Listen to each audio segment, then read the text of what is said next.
Hello students, welcome back to online classes of Aadi career point. और Aadi career point के आज के वीडियो में हम 2024-25 में सीबीएसई के हिस्ट्री के सिलेबस को डिटेल में डिस्कस करेंगे।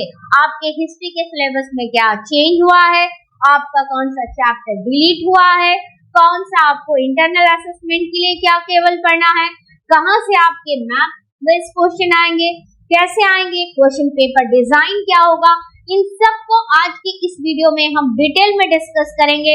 तो जुड़े रहिए एंड तक इस वीडियो में।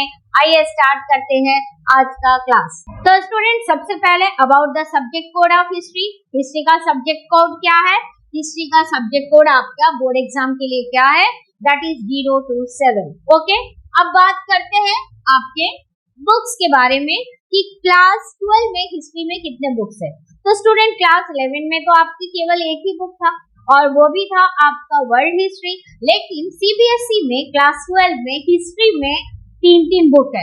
क्यों डर लग गया? डरने की जरूरत नहीं है, बहुत ही अच्छा है ये इतिहास का किताब। आपको हिस्ट्री मजा आएगा क्लास 12 में भी पढ़ने के लिए।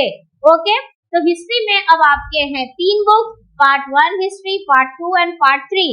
अब पार्ट 1 हिस्ट्री का जो बुक है वो किससे डील करती है? तो स्टूडेंट, पार्ट 1 जो हिस्ट्री का बुक है वो हमारे एंशिएंट इंडियन हिस्ट्री से डील करती है, राइट? एंशिएंट पीरियड के हिस्ट्री से डील करती है।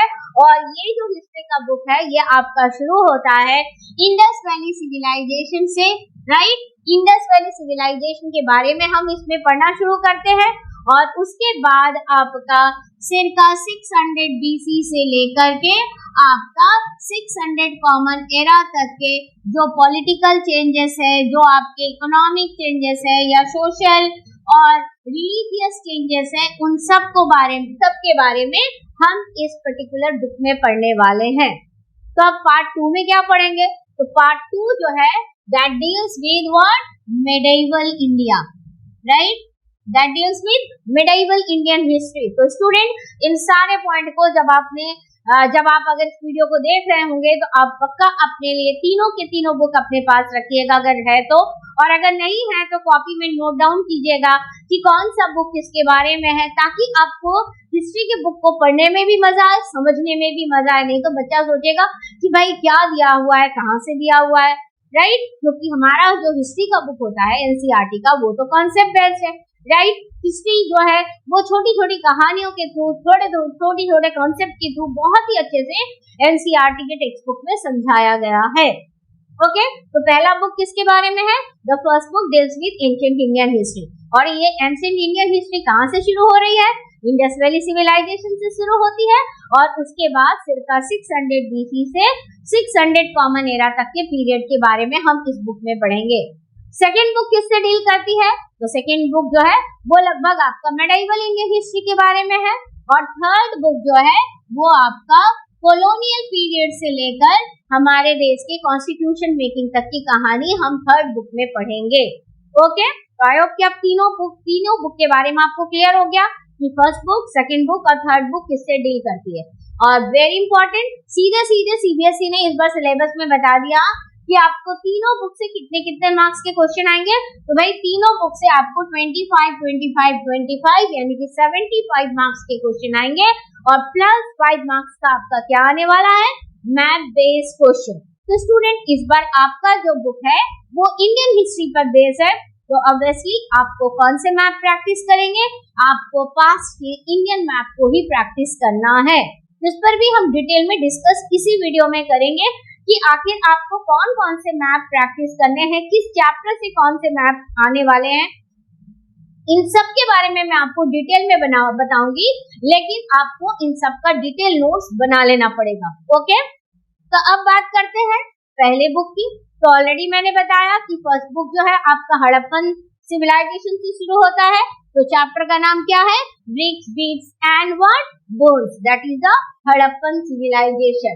और इस पर्टिकुलर चैप्टर में हम क्या पढ़ेंगे कि हड़प्पन सिविलाइजेशन को हम हड़प्पन सिविलाइजेशन क्यों कहते हैं, या इंडस वैली सिविलाइजेशन इसे क्यों कहा जाता है, इसके पूरे टाउन प्लानिंग सिस्टम के बारे में पढ़ेंगे, यहाँ का सोशल स्ट्रक्चर कैसा था, क्या सोशल डिफरेंसेस थे, क्या कोई राजा यहाँ रूल करता था, यहाँ की स्क्रिप्ट कैसी थी, यहाँ कौन से सिस्टम को लेकर लोग चलते थे, क्या इनका इंडस वैली सिविलाइजेशन का जो प्लेस था वहां से हटकर कहीं और दूसरे देशों के साथ इनका कोई कनेक्शन था या नहीं था, और इसके अलावा इस सिविलाइजेशन का एंड कैसे होता है, और भी बहुत सारे पॉइंट जो चैप्टर में है वो हम डिटेल में डिस्कस करेंगे। इसके बाद मैंने बताया कि नेक्स्ट जो आपका टाइम पीरियड वाला है 600 BC से 600 कॉमन एरा, और आपका टॉपिक क्या है, किंग्स, फार्मर्स एंड टाउन्स, यानी कि पॉलिटिकल सिस्टम के बारे में पढ़ेंगे। Kingship, caste and class, society के बारे में पढ़ेंगे। थिंकर, बिलीव्स एंड बिल्डिंग, जो कि हम रिलीजियस सिस्टम के बारे में पढ़ेंगे। And thinkers, beliefs and buildings में स्पेशली बुद्धिज्म और जैनिज्म के बारे में पढ़ेंगे। ठीक है, तो ये हो गया आपका 4 चैप्टर इस पर्टिकुलर फर्स्ट बुक से। अब नेक्स्ट आ जाते हैं सेकेंड बुक।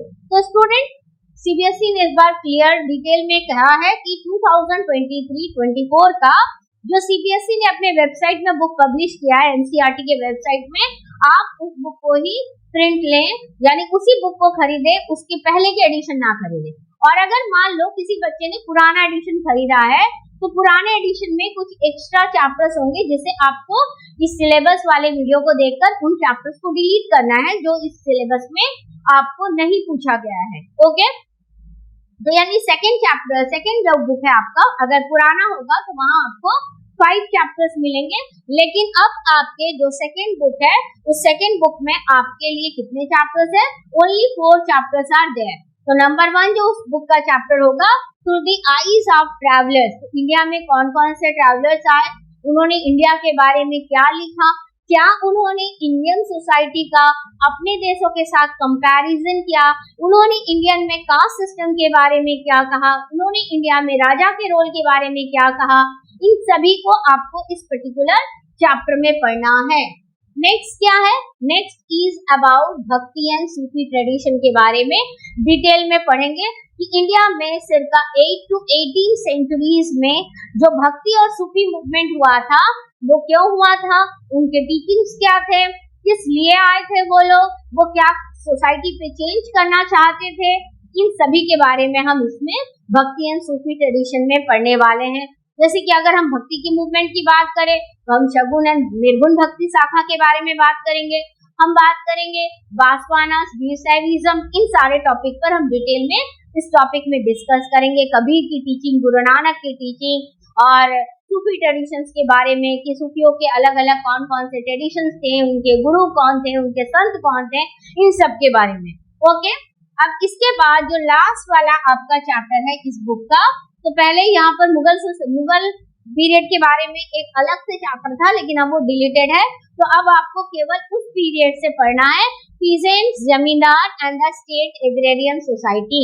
तो स्टेट में जो एग्रेरियन सोसाइटी थी एंड द मुगल एम्पायर, उसके बारे में 6 to 16 सेंचुरी तक की कहानी हमें इस पर्टिकुलर चैप्टर में पढ़नी है। अब बात करते हैं नेक्स्ट आपके बुक, दैट इज थर्ड। तो थर्ड बुक ऑलरेडी मैंने बताया कि थर्ड बुक जो है आपका वो कहाँ से शुरू हो रहा है, third book colonialism and the country side, कि अंग्रेज जब आए तो उन्होंने कौन कौन सा सिस्टम इंडिया में लॉन्च किया, क्या क्या से कौन कौन सा सेटलमेंट लेकर आए, लैंड रिफॉर्म मूवमेंट उन्होंने क्या क्या लैंड रिफॉर्म किया या नहीं किया, और अगर किया तो क्यों किया, और इसके अलावा संथाल रिबेलियंस के बारे में पढ़ेंगे कि कंट्री साइड में उन्होंने क्या चेंज किया, ट्राइबल्स का इसकी लाइफ पर क्या इफेक्ट हुआ, किन ट्राइबल्स ने अंग्रेजों के सामने सरेंडर किया और किसने नहीं किया और क्यों नहीं किया, और बाद में संथाल रिबेलियन क्यों होता है, इन सब के बारे में हम इस चैप्टर में डिटेल में पढ़ेंगे। और इसके बाद आपका नेक्स्ट चैप्टर है रिबेल्स एंड राज, यानी कि that is the movement of 1857, revolt of 1857।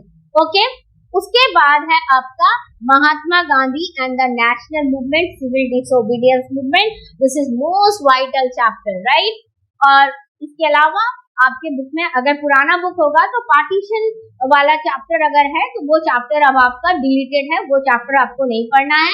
So last आपको इंडिपेंडेंट मूवमेंट के बाद में क्या पढ़ना है, framing of the constitution and the beginning of a new era. In topic को आपको इस चैप्टर से डिटेल में पढ़ना है। और इन तीनों बुक से मिलाकर आपके कितने मार्क्स के मैथ बेस्ड क्वेश्चन आएंगे, only 5 math based question. Okay, चलिए अब बात करते हैं आपकी लिस्ट ऑफ मैप। तो लिस्ट ऑफ मैप कहाँ से, कौन से चैप्टर से कौन से मैप करने, तो भाई इसके लिए भी स्टूडेंट पजल होने की जरूरत नहीं है। सीबीएसई ने मैप का डिटेल सिलेबस आप लोगों के लिए प्रोवाइड किया है, राइट। तो आप मैप के डिटेल सिलेबस को चैप्टर वाइज इसे पढ़िएगा।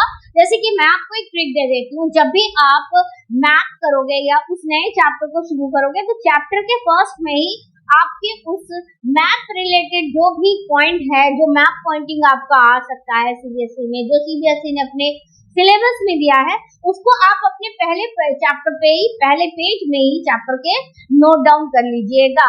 जैसे कि अगर आप हड़प्पन सिविलाइजेशन शुरू करते हैं तो हड़प्पन सिविलाइजेशन में मैच्योर हड़प्पन साइट्स पर ही मैप पूछे जाएंगे। तो कौन कौन से मैच्योर हड़प्पन साइट्स है, इन्हें आप डिटेल में स्टडी कर सकते हैं मैप पॉइंटिंग। और मैप पॉइंटिंग स्टूडेंट एक दिन में नहीं होगा। अगर आप सोचेंगे कि पूरे सेशन का मैप एक दिन में खत्म कर लें और हमारा मैप पॉइंटिंग हो जाएगा, तो स्टूडेंट ये गलती नहीं कीजिएगा।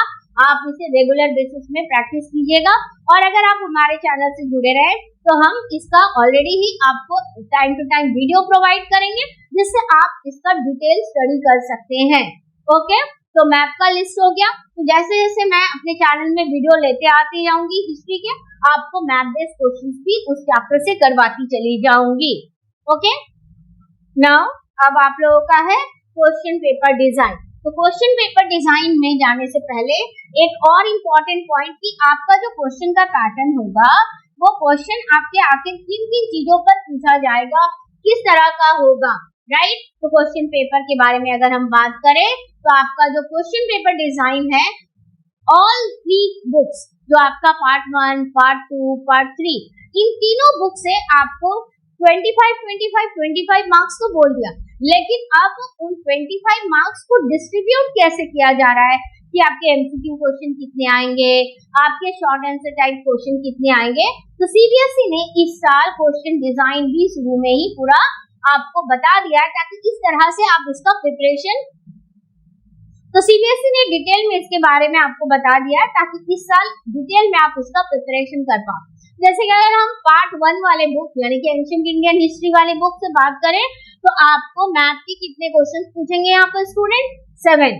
और पार्ट 2 और पार्ट 3 से, सॉरी मैथ नहीं, एमसीक्यू क्वेश्चन। ओके, तो पार्ट 1, पार्ट 2 और पार्ट 3, इन तीनों से 7 + 7 + 7 यानी आपके कितने एमसीक्यू क्वेश्चन आएंगे, आपके 21 एमसीक्यू क्वेश्चंस आएंगे। Okay, and each MCQ questions में कितने मार्क्स होंगे, 1 मार्क्स। ओके, अब बात करते हैं एमसीक्यू के बाद आपको शॉर्ट आंसर टाइप क्वेश्चन पूछा जाएगा। Short answer type questions history में कितने मार्क्स के होते हैं, तो short answer type questions history में जो होते हैं वो आपके 3 मार्क्स के होते हैं, राइट। पॉलिटिकल साइंस में 2 मार्क्स के होते हैं और हिस्ट्री में आपके 3 मार्क्स के जो है शॉर्ट आंसर टाइप क्वेश्चंस होते हैं। तो ये 3 मार्क्स के शॉर्ट आंसर टाइप क्वेश्चन तीनों ही बुक से कितने कितने आएंगे, तीनों ही बुक को मिलाकर 2 + 2 + 2 यानी कि 2 फ्रॉम ईच बुक, राइट।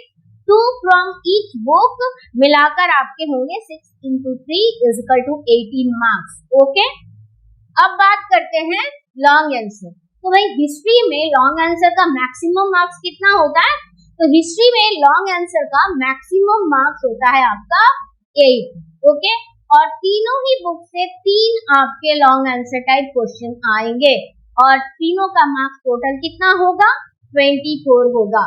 अब इसके बाद बात करते हैं सोर्स बेस्ड क्वेश्चन, जो यानी जैसे हम कहते हैं पैसेज बेस्ड क्वेश्चन। ओके, अब ये जो पैसेज बेस्ड क्वेश्चन है ये भी आपके तीनों बुक से एक करके यानी कि from each book 1 passage based question will come. Okay, हर एक बुक से एक पैसेज बेस्ड क्वेश्चन आएगा, यानी हर बुक के जो सोर्स बेस्ड वाले जो टॉपिक्स है उसे आप डिटेल में स्टडी कीजिएगा। ओके, और ये सोर्स बेस्ड क्वेश्चन में कितने मार्क्स होंगे, सोर्स बेस्ड क्वेश्चन में आपके 4 मार्क्स होंगे और टोटल सोर्स बेस्ड क्वेश्चन कितने मार्क्स का होगा, 12 मार्क्स का होगा। अब बात करते हैं मैथ की, तो मैथ आपको तीनों बुक को मिलाकर आएंगे और मैथ का टोटल मार्क्स बता दिया है 5। तो इस तरह से आपके जो सीबीएसई के जो बोर्ड का क्वेश्चन पेपर होगा उसका थ्योरी कितना होगा, 80 मार्क्स का, +20 आपका होता है प्रोजेक्ट, जो कि इंटरनल और एक्सटर्नल जो आपके एग्जामिनर्स होते हैं दोनों मिलकर लेते हैं। बोर्ड जो है एक्सटर्नल एग्जामिनर आपके लिए अपॉइंट करेंगे। वो एक्सटर्नल एग्जामिनर जब आपके स्कूल में जाएंगे तो आपका एग्जाम होगा जनवरी और फरवरी मंथ के टाइम पर।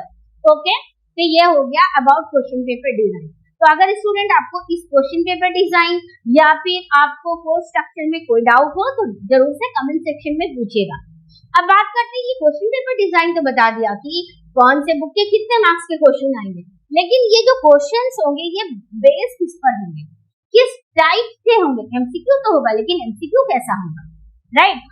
और अगर पैसेज है तो पैसेज कैसा होगा, ठीक है। तो अगर हम बात करें कॉम्पिटेंसीज जो इन क्वेश्चन पेपर में अप्लाई होगी, तो नॉलेज एंड अंडरस्टैंडिंग कि आपको कितना पता है, कितना याद है, उसके ऊपर जो डायरेक्ट आप रिकॉल कर सकते हैं।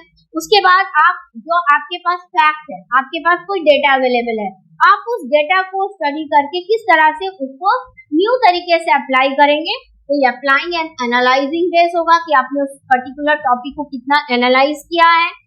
इसके अलावा formulating, evaluating and creating skill जो है ये आपका क्वेश्चन पेपर में इस तरह के क्वेश्चन पूछे जाएंगे। और अगर एमसीक्यू की बात करें तो एमसीक्यू में आपको स्टेटमेंट बेस भी पूछेगा, असर्शन एंड रीजनिंग क्वेश्चंस होंगे। तो इन सबको हम अपने इस चैनल में इस साल पूरे डिटेल में डिस्कस करने वाले हैं, इसलिए ये साल हमारे इस चैनल में वेरी इंपॉर्टेंट होने वाला है। स्टूडेंट जुड़ जाइए हमारे चैनल के साथ और ज्यादा से ज्यादा बच्चों को भी जोड़ने की कोशिश कीजिएगा।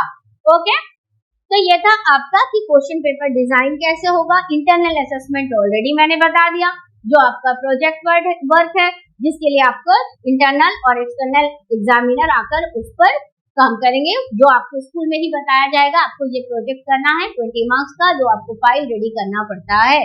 ओके, तो आई होप कि आपको हिस्ट्री का सिलेबस क्लियर हो गया होगा। इसके अलावा रह गया मैप की बात, तो मैप हम हर चैप्टर्स के साथ करते चले जाएंगे। ओके स्टूडेंट, तो आई होप कि पूरा आपको वीडियो समझ में आया होगा।